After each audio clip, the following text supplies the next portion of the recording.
Muito bem, estamos de volta com o Sport Center. Fãs de esportes, a gente já mostra para vocês vitória do Atlético Mineiro de virada em cima do Vasco.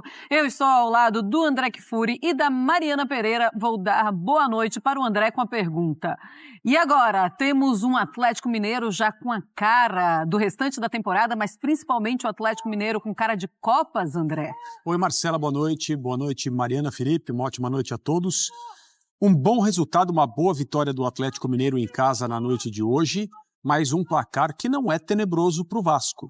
Se a gente pensar principalmente naquilo que o Atlético conseguiu fazer nesse mesmo estádio com o Fluminense na semana passada, sim, o Vasco teve melhores ideias durante o jogo, sim, executou essas ideias de uma forma melhor também que o Fluminense, e se não dormisse, né, se não cochilasse pelo trecho em que levou 2 gols em poucos minutos, se o Vasco tivesse conseguido limitar esse dano a 1 gol apenas, talvez pudesse ter saído de Minas Gerais, de Belo Horizonte, com um empate que seria aí sim um motivo para a gente dizer que o resultado seria melhor para o Vasco do que para o Atlético Mineiro.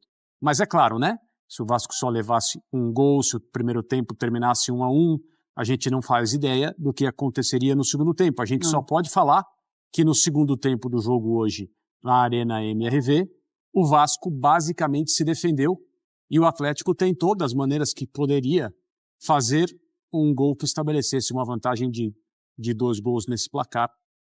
E não foi o que o Atlético conseguiu.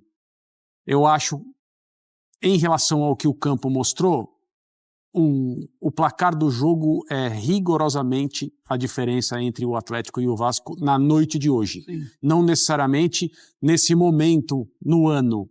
Então, poderia ter sido pior para o Vasco, sim.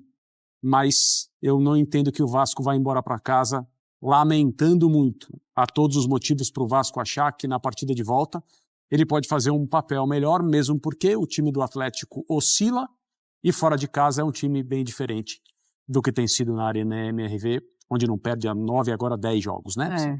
É uma invencibilidade de mais de 2 meses. Mari Pereira, boa noite. Então tivemos o Felipe Coutinho, que jogou muito bem o primeiro tempo. Depois o Arana fazendo um gol para o Galo, empatando. E depois Paulinho, 2-1.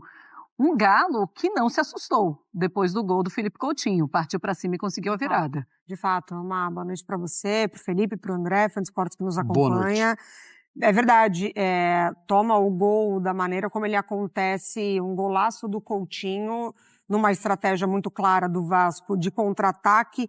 Até o momento, o time muito forte mesmo na recuperação.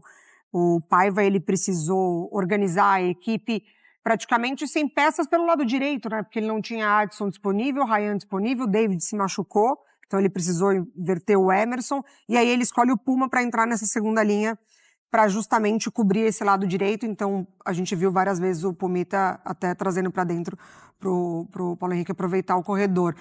E aí nessa jogada muito forte o Coutinho faz um golaço e de fato poderia ter outro clima dentro da Arena MRV por conta disso. A gente sabe que o Vasco do Paiva, ele é muito competitivo, já quase que com uma identidade de buscar empates ou viradas, mas sai na frente e isso poderia ter gerado algum clima dentro da arena. E o Atlético corrige ali uma situação de Paulinho e Hulk. Quando eles estão muito próximos, acontece demais, né? Na equipe do Atlético. O Milito também precisou repensar o time sem o Bernard.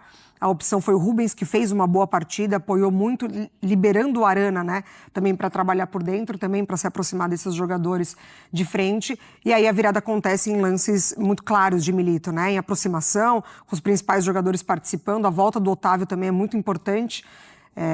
Ele teve ali a clara ideia de grudar no Coutinho e quando não conseguiu foi justamente o gol de contra-ataque do Vasco que abriu o placar. Mas foi um jogo bem disputado, assim, dos dois lados, né? O Atlético buscando a todo momento, o Vasco também numa marcação muito forte. Eu não gostei muito dessa dobradinha do lado direito, eu acho que ficou confuso pro Pumita, tanto quando ele atacava e para recompor. E teve um lado do Piton muito preso, né?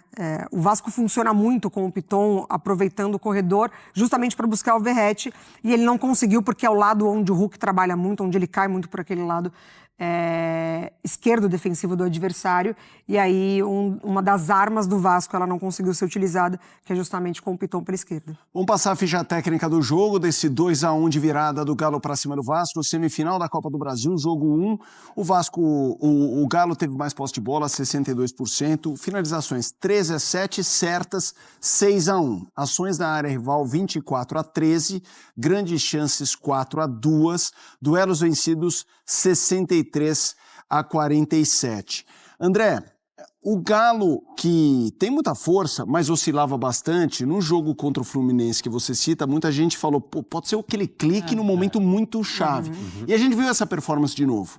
Eu queria que você falasse disso, e aí eu trago o Vasco, eu sei que você já passou por isso, mas eu acredito que o Vasco fez um grande jogo, porque o Galo dá essa encorpada, esse é o tipo de jogo que as coisas, como você gosta de dizer, podem passar mal, ir mal. Podem ir mal. E não, assim, bem não foram. Parecia que o Atlético ia fazer muito mais. E no fim do jogo, o Vasco estava até na área adversária e tudo mais. Eu queria que você falasse desses dois pontos de vista. Eu acho que se o Vasco pode lamentar alguma coisa hoje, não falando do resultado, claro, era melhor ter empatado, muito melhor ter vencido, isso é absolutamente óbvio, mas se o Vasco pode lamentar alguma coisa na atuação dele, foi não ter conseguido explorar o período logo depois da abertura do placar, logo depois do gol do Felipe Coutinho. Porque aí o jogo ficou, em tese, né, muito desconfortável para o Atlético. Todo mundo que estava no estádio e as pessoas assistindo pela televisão sabiam o que o Atlético ia ter que fazer a partir daquele momento. E isso significaria também correr riscos. E o Vasco é um time muito sério, muito competitivo, mas mais confortável exatamente nessa situação de estar em vantagem fora de casa do que ter que construir o seu próprio caminho. Foi uma surpresa para todo mundo o Vasco conseguir fazer o gol, mas em que circunstância saiu o gol do Vasco?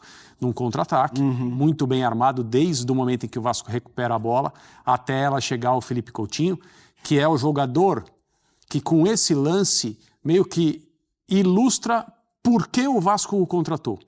Então ele é o cara para dar ao Vasco o refinamento técnico que o elenco do Vasco não tinha, além de toda a relação óbvia, humana que ele tem com o clube, a camisa do Vasco que ele vestiu, o fato de querer voltar, fazer tudo que era possível, tudo que estava ao alcance dele para retornar a São Januário. Mas ele recebe a bola e aí com a categoria e a classe que ele tem, ele resolve muito bem a jogada para colocar o Vasco em vantagem. Ali, se o Vasco tem um pouco mais de clareza para explorar um avanço do Atlético que seria lógico e imediato, talvez as coisas poderiam ter ficado melhores para o Vasco em termos de resultado. Mas eu não acho que o Vasco jogou mal. Pensando naquilo que o Vasco é capaz de fazer e o Vasco que a gente conhece nesse ano, acho que o Vasco fez uma partida mais do que decente. Acontece que o Atlético Mineiro é essa equipe que tem uma quantidade de talento ofensivo que pode colocar um jogo em total desequilíbrio em pouco tempo. E na hora que sai o segundo gol do Paulinho, a impressão que se tem é, olha, o Vasco vai sofrer demais no segundo tempo do jogo, vai ser muito difícil o Vasco evitar um placar mais largo. Mas o time do Paiva conseguiu fazer isso. E o Atlético mostrou o mesmo tipo de futebol que a gente viu por muito tempo contra o Fluminense, por um período menor hoje. Mas em termos de planejamento de jogo, a jogada do primeiro gol, a jogada do gol do Arana, ela foi mostrada para todo mundo alguns minutos antes. Exatamente, quando ele estava impedido, né? Isso, A emboscada que o Milito arma para o Vasco hoje não é nenhuma grande novidade, mas é uma saída de bola que constrói superioridade numérica até a bola chegar no pé dos atacantes. No lance do gol, esse efeito dominó, porque o time que está sem a bola vai tentando compensar. Chega uma hora que não dá para compensar mais. Essa hora é quando o Hulk toca a primeira bola na tabela, que depois chega ao Arana. Acredito que não era a intenção fazer a bola chegar ao Arana do outro lado, mas ele estava mais por dentro, e justamente na região onde ele foi escalado, para receber esse tipo de oportunidade. Mas a jogada é uma jogada quase que ensaiada pelo Milito para a noite de hoje. Ô Mari, a gente consegue ver agora a melhor versão do Atlético Mineiro na temporada, mas quando a gente olha para o Vasco também não está longe da sua melhor versão? Eu fico na dúvida se é a melhor versão do Atlético, porque o impacto do Milito foi muito imediato, né? E assim, o Atlético ele tomou um caminho que ele mudou quase que radicalmente, né? O estilo de jogo dos treinadores. Então, foi muito rápido mesmo, assim, o impacto de um futebol muito bacana de acompanhar, aquilo que a gente via dos jogadores se concentrarem de um lado para buscar o Scarpa do outro, e aí as jogadas aconteciam, os adversários demoraram para entender isso e o Atlético conseguiu encaixar boas partidas dessa maneira. Mas a gente falava ontem aqui no pré-jogo, né, sobre favoritismo, e eu lembro de ter falado que se o futebol do Atlético com o Milito ele encaixa, ele é superior ao adversário, e ao Vasco, principalmente, né? Que é o que a gente está falando hoje. E aí, quando encaixa, a gente percebe exatamente isso que o André falou. Você vai desestruturando uma defesa, é tudo muito rápido nessa aproximação, principalmente de Paulinho e de Hulk. E hoje o Milito ele precisou pensar numa estratégia de área de campo que ele quase que não tem ainda, né? Porque o Bernard ele volta numa função um pouco mais recuada para jogar justamente atrás de Hulk e de Paulinho, e ele ainda não conseguiu ser esse jogador centralizado para buscar as jogadas por dentro. E hoje ele compensa isso com o Arana e com o Paulinho.